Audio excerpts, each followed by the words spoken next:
Hey guys, so as of this past year, it just seems to be going downhill in rapid succession for Activision's flagship shooter, Call of Duty.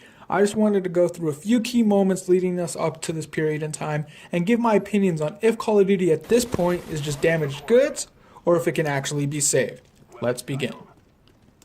Back in the first half of 2016, Infinite Warfare is announced around late April, early May, and the trailer is massively panned by the gaming community on YouTube.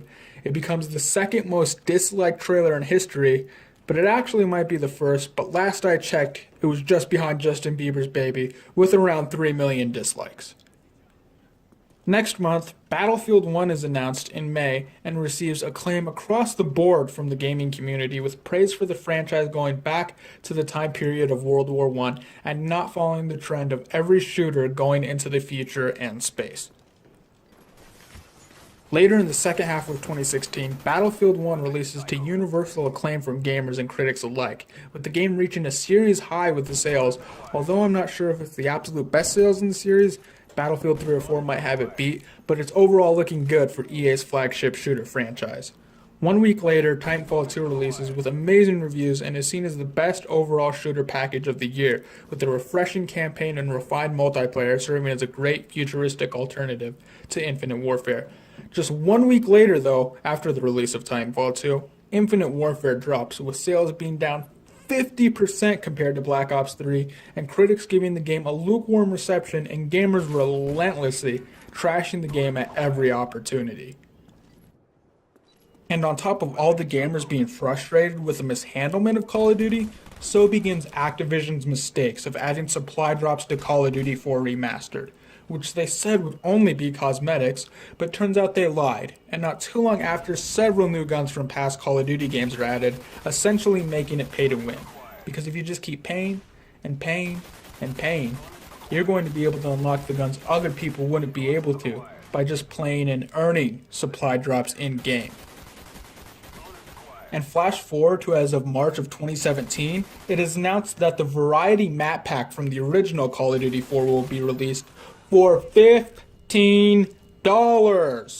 What in the fuck? This shit should be free. They made the rest of the 6 maps from the original Call of Duty for free, but only after everyone bitched that the game should be having every single map from the initial release. You already know they were going to charge your ass for that shit, but now they're releasing the Variety Map Pack, which was only $10 9 years ago, and if adjusted for inflation, $10 from 2008 is $11.30 in 2017. Nobody cares if there's 10 supply drops being added along with it. That's just their way of trying to say it's worth the cost of $15 when supply drops have no real value if you can unlock some for free in-game in the first place. And it gets even worse. If you have the season pass for Infinite Warfare, you don't even have access to the Variety Map Pack. Fucking ridiculous. So if you want access to absolutely everything, it would be $60 for Infinite Warfare, $20 for Modern Warfare Remastered, $50 for the season pass, and $15 for the Variety Map Pack, making that $145 freaking dollars, and that doesn't even include the extra upwards of $100 and probably much more than that if you want to get the rest of the weapons through supply drops. Whew. So can Call of Duty be saved at this point? It's hard to say. Even before the massive backlash from gamers concerning Infinite Warfare, Call of Duty sales were already on the decline. Not plummeting Infinite Warfare numbers, but not peak sales like Modern Warfare 3 or Black Ops 1. As of now, it stands to reason Call of Duty will be back to boots on the ground and eliminating the EXO movement altogether, which is a step in the right direction. While the DLC system and supply drops could definitely be improved, bringing back the old basic create a class system from Black Ops 1 and keeping all action on the ground is a welcomed improvement. And as far as time period goes, I think keeping it in the future should be out of the question entirely, since every game since 2012 has been more oriented towards the time period of 2025 and beyond. It would just be overkill at this point. And while either of the world wars would be great, I think it would be seen as Call of Duty simply trying to capitalize on the fact Battlefield 1 is getting so much praise for taking a step back. It would be so obvious that they fucked up and are now trying to pander to everyone giving praise to Battlefield 1. It's essentially like that one weird kid at a party who sees the most popular guy in the room going around slapping every girl's ass and downing as much liquor as possible. So that weird kid goes ahead and tries to get with the ladies and drink a little bit of liquor here and there, trying to make himself look good. Only Call of Duty is that weird kid trying to win back its fans by copying the fact that the most popular kid in the room, Battlefield 1, went back to World War I and in the process won many gamers over.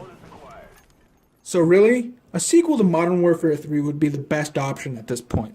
But there has to be a big game-changing feature warranting the fans to purchase this new game for $60, because just another version of Modern Warfare 3 with slight tweaks here and there just won't cut it for a majority of gamers. I'm not certain what that new groundbreaking feature would be, but for Call of Duty's sake, let's hope it's a phenomenal one, because at this point, it's either that shot in the arm the franchise needs, or it's just another dud. Only time will tell. But I hope you guys enjoyed the video. I'll try to keep more coming. I'm starting on an Overwatch video, but it's still a work in progress at this point.